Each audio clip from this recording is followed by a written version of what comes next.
So welcome to the Insight Meditation community of Charlotte. Welcome everybody on Zoom. Can you hear me on Zoom? Good. So I'm Ward Simmons. I'm one of 6 Dharma leaders that rotate responsibility for leading on Wednesday nights.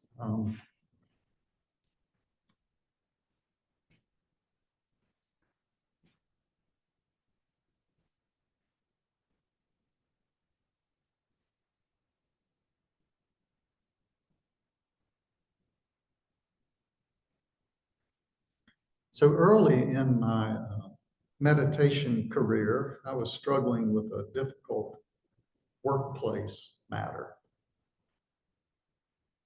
And I was really perplexed. And every course of action that I could see, it had benefits and it had drawbacks. But importantly, each one was more or less aligned with the Dharma. If you're familiar with that term, Dharma is the spiritual path that we're pursuing. So how much weight should I give the Dharma in this workplace decision? Or was taking the Dharma into account just completely inappropriate? So I brought up my dilemma in an interview with a teacher that I respected. And the answer I received was concise, but it was very enlightening. He simply said, nothing is outside of the Dharma. And as our discussion unfolded, as we talked more about that, I began to understand the weight of his statement. The Dharma is not something that we only apply in our meditation practice or in our spiritual endeavors. Rather, it's a way of being in the world. Everything we do is done within the context of the Dharma. Our work, our family life, our efforts for positive change in the world, our recreation, our romantic relationships. Nothing is outside the Dharma. Since that time, the pervasiveness of the Dharma has just become more and more apparent to me. So as I was thinking about the Dharma and the workplace, it kind of brought to mind a cartoon I saw recently. You can't see the cartoon, but I'll just tell you what it says. There are 3 panels, and in the first panel, the guy's at his desk working and his boss is looking over his shoulder, and the boss says, make me a slide deck that says our centers of excellence are creating more excellence. And the guy says, well, do we have any data to support that claim? And the boss says, no. And the guy says, so you want me to lie? And the boss says, is that suddenly such a big ask? So much for the Dharma in the workplace. But the Dharma can be in the workplace, and it is many times. So several months ago, my wife, Gail, and I, we adopted a puppy. Her name is Ellie, and she is a companion to our 8-year-old dog, Lucy. And as is inclined to happen, my experiences with Ellie continue to reveal the Dharma. And this evening, I'd like to reflect on a few of those revelations.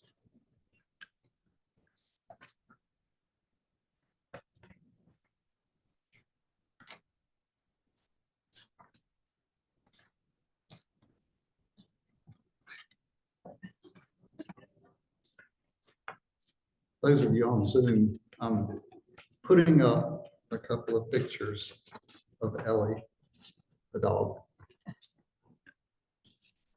Okay, back to the talk.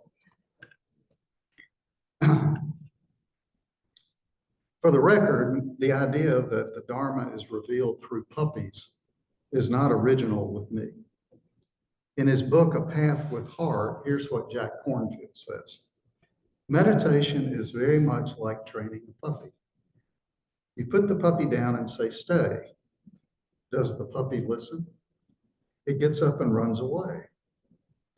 You set the puppy back down again, stay, and the puppy runs away over and over again. Sometimes the puppy jumps up, runs over, and pees in the corner or makes some other mess. Our minds are much the same as the puppy, only they create even bigger messes. In training the mind or the puppy, we have to start over and over again. So the first revelation of the Dharma and puppies has to do with distractibility. Ellie can barely hold a thought in her head for a moment before it's displaced by the next interesting thing. We go out to potty and she can't focus. She's almost ready, and then another dog passes by. And all bets are off. She sits down in the grass and she watches until the last vestige of the other dog goes around the corner. Then she might remember what she's there for until a squirrel runs by. And so it goes. Does this sound familiar? It reminds me of thoughts and emotions and mind states that sometimes assault us during our meditation periods. Everything can seem more interesting than our intended task, which is attending to the object of meditation. Now, happily, as we train our minds to choose our intended object over the next juicy thought, our ability to concentrate becomes stronger and the distractions become less problematic.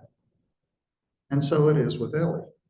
After 5 months with us, she's beginning to show signs of less distractibility.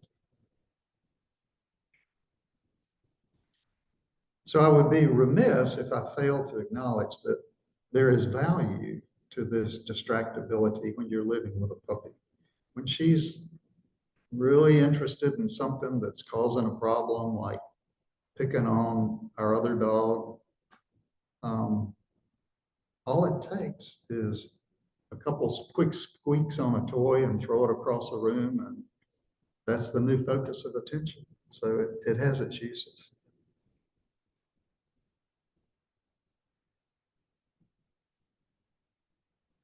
Another revelation of the Dharma and puppies is how Ellie relates to desire. Before she came to live with us, she lived in a shelter with about 120 other dogs. So we believe that she got good care there, but the volunteers were limited as to how much time they could spend with each dog. She hadn't had the opportunity to learn to restrain herself. She spent her time in a crate. So when we put food on our plates, she had no idea that she should not charge across the table and try and eat it. Her desire was what she knew. She was laboring under the delusion that if she could just get what she wanted, her desire would be satisfied. Does that sound familiar? It certainly sounds familiar to me.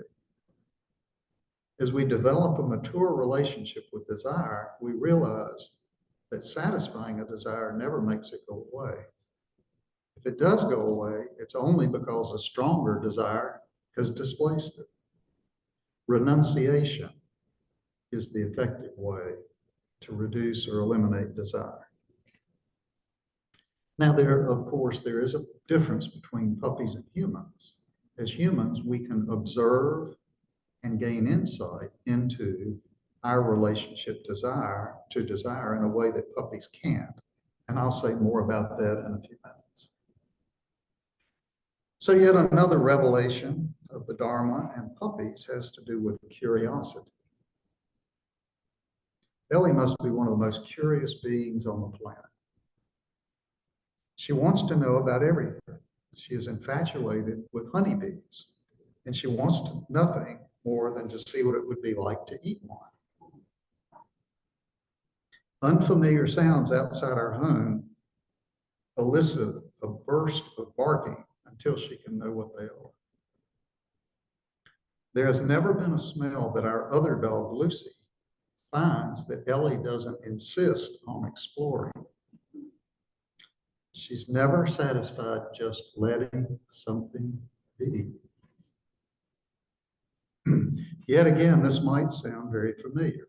As humans, we have a predisposition to want to understand everything.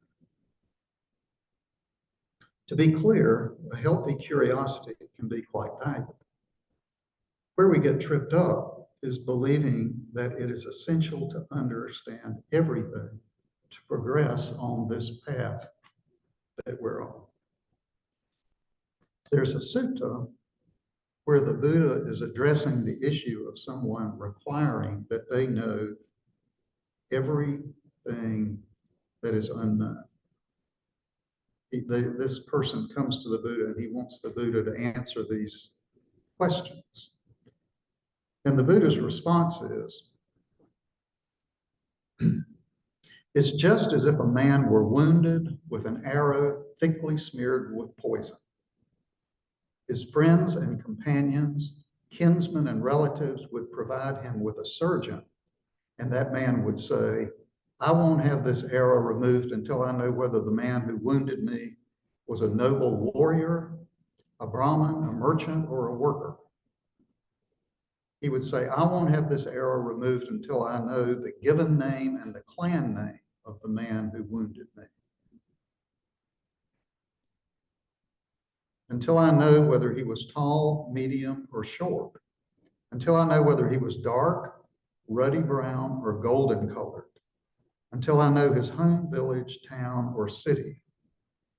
And then he goes on, until I know about the bow and what the bow was strung with, and what kind of wood the arrow was made from, and what kind of feathers were on the arrow, and what kind of sinew was used to attach the feathers to the arrow. And he concludes by saying the man would die, and those things would still remain unknown to him. So the point is, we don't have to answer everything that we're curious about in order to reduce or end unsatisfactoriness in our lives. Another way to say that is suffering in our lives. Another way to say that is dukkha, the Pali term in our lives.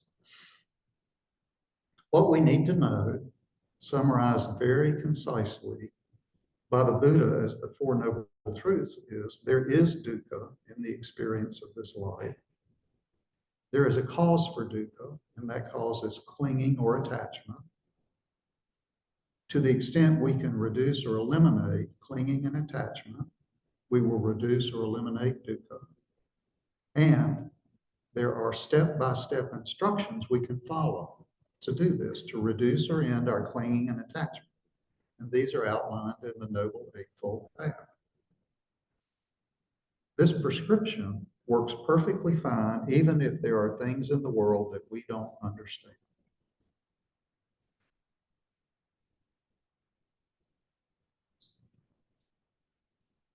Anybody familiar with a woman by the name of Iris DeMent? Heard of her? She's a singer-songwriter from Arkansas, and she sounds like it. And she sings a great song about not having to understand everything. It's entitled, Let the Mystery Be. Several weeks ago, Gail and I were traveling in our RV with Lucy and Ellie. We were in southern Maine, and we were lucky enough to be where she was performing, and we were able to get tickets and attend her performance. And I'm just going to share a few lines from this song of hers, which is one of our favorites. Everybody's wondering what and where we all came from. Everybody's worrying where they're going to go when the whole thing's done. But no one knows for certain. So it's all the same to me. I think I'll just let the mystery be. Some say once you're gone forever. And some say you're going to come back. Some say you rest in the arms of the Savior if it's sinful ways you lack. Some say they're coming back in a garden, a bunch of carrots and little sweet peas. I think I'll just let the mystery be. So I don't think I'll be able to impart to Ellie the words of wisdom from either the Buddha or from Iris Dement. The best I can do is keep her from eating a honeybee. And this brings us back to one difference between puppies and humans that I said we would return to. So in the understanding of Buddhist cosmology and rebirth, there are 31 planes of existence. And these planes of existence, or realms, are where beings are reborn after death. The specific realm into which one is reborn is determined by one's karma, the accumulated favorable and unfavorable results of one's actions. So these planes of existence include 4 hell realms. We don't want to end up there. One of them is the realm of hungry ghosts, these creatures that have teeny tiny necks and big, big mouths, and they're starving to death. And they can't get any food to go into their stomach because their necks are so small. There are 6 happy destinations, one of which is the human realm. There are 15, and now we get into some pretty ethereal stuff, 15 material realms. For example, one of those is the realm of devas of unbounded glory. Sounds pretty good. And then there are 4 immaterial realms, one of which is the realm of neither perception nor non-perception. So the human realm is understood to be unique. And here is one description of that human realm. Rebirth as a human being is extraordinarily rare. It is also extraordinarily precious, as its unique balance of pleasure and pain facilitates the development of virtue and wisdom to the degree necessary to set one free from the entire cycle of rebirths. Stated another way, rebirth in either a lower realm or a higher realm precludes one from reaching awakening in this lifetime. Only the human realm offers that opportunity. Unfortunately, the animal realm, where Ellie abides, does not. So for that reason, she is unable to cultivate the necessary concentration to understand the nature of her desire or to surrender to simply letting the mysteries go. Now, if the whole idea of Buddhist cosmology and rebirth is off-putting to you, you're not alone. There are plenty of accomplished insight meditation practitioners and teachers who don't embrace this understanding. I will say I think it's important for practitioners as they grow in the practice to have a general knowledge of this system. Whether you embrace it or not, it's useful as you read different publications. Whether or not you subscribe to it is a matter for you to work with over the years and decades ahead in your own practice. My suggestion is to simply see it as another mystery about which more will be revealed. So in summary, I just want to restate a few of the key points that I've tried to make tonight. 1, nothing is outside the Dharma, including puppies. Satisfying desire does not reduce or eliminate it. Instead, it strengthens it. Mysteries are not a problem, but insisting that all mysteries be solved is a problem. And this human life is a rare opportunity to progress on the spiritual path. It's an opportunity that is not available to the vast majority of living creatures, and we should treat it as such. And now I will conclude because Ellie will soon need a walk. So I offer that for your consideration.